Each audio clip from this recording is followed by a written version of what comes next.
সকালের খাবারের পরেই আমাদের চলে আসলো লস্যির পালা।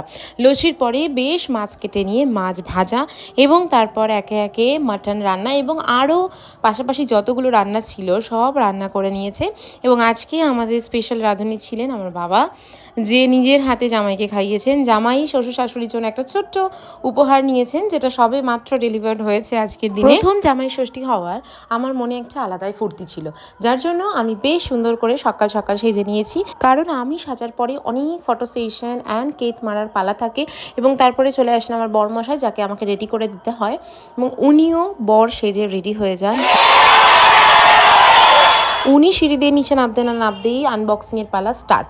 যে গিফটটা উনি বাবা মায়ের জন্য নিয়ে এসেছেন সেই গিফটটাই আনবক্সিং করা হচ্ছিল, দেখা হচ্ছিল যে কেমন হয়েছে। যাই হোক, গিফটটা খুবই সুন্দর হয়েছে। তারপর মা ওনাকে গিফট করে দেন এবং তারপর মা আমাকেও একটা গিফট দেন, যেটা আমার খুব পছন্দ হয়। তারপর আমরা সুন্দর সুন্দর ফটোশ্যুট করি, কারণ সেদিনকে আমাদের বাড়িতে আমার ছোটো মাসি, বড় মাসি এবং ভাই বোনেরা সবাই এসেছিলেন।